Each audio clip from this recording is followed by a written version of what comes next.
प्यारे दोस्तों, आज की कहानी सुधा नाम की एक लड़की की है। सुधा एक बहुत ही आलसी लड़की थी। घर के काम करना तो दूर, वो एक गिलास पानी के लिए भी अपनी माँ पर निर्भर थी। अरे अब उठ भी जा नालायक, 10 बजे तक सोती रहती है।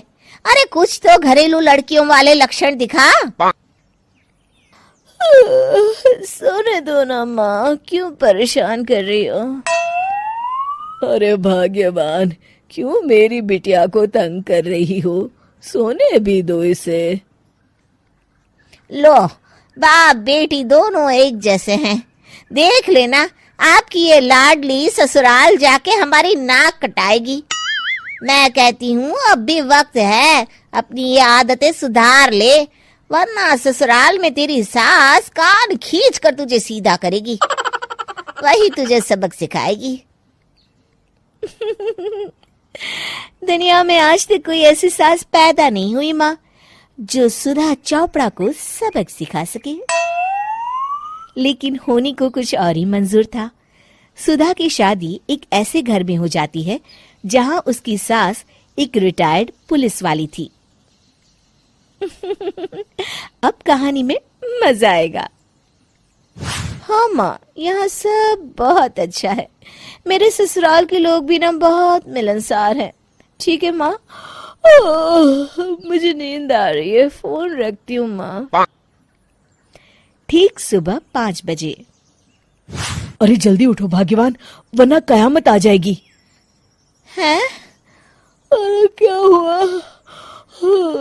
कौन सी कयामत आ जाएगी? अरे मेरी माँ आ जाएगी। तुम नहीं जानती, इस घर में सिर्फ मेरी माँ का हुक्म चलता है। सबको सुबह 5 बजे बिस्तर छोड़कर हॉल में पहुंचना ही पड़ता है। अरे अब इंसान क्या अपनी नींद भी पूरी नहीं करेगा? यहाँ मजाक चल रहा है क्या? तभी वहां सुधा की सास आ जाती है। अटेंशन! मजाक तो तू समझ रही है बाबू, ये मेरा घर है और यहाँ हर किसी को डिसिप्लिन में रहना होगा। अटेंशन! अरे माँ जी, लेकिन इतनी सुबह कौन उठता है?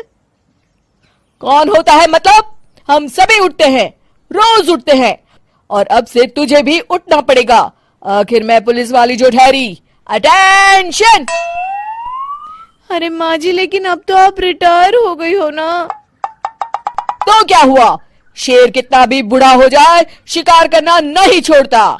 उसी तरह हम पुलिस वाले रिटायर होने के बाद भी अपने अनुशासन में ही जीवन जीते हैं। चलो अब बेकार की बहस बंद करो और उठकर हॉल में चलो। अभी आधा घंटा तुम सबकी परेड चलेगी। अटेंशन!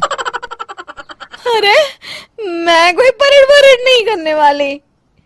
सुधा की सास अपनी बहू का ये बर्ताव देख झल्ला उठती है।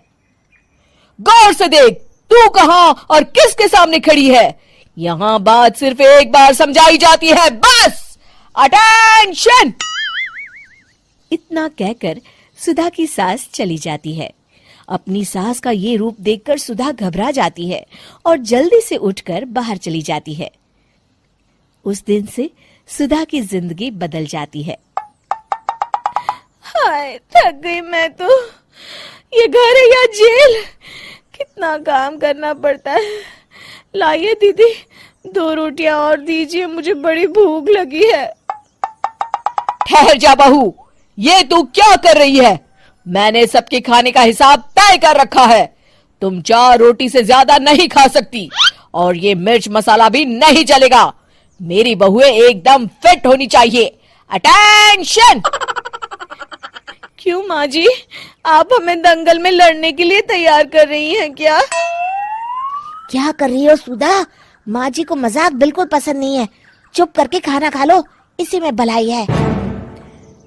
इस तरह धीरे धीरे सुधा अपने सास के रंग में पूरी तरह रंग जाती है, लेकिन इसका उल्टा ही असर पड़ता है।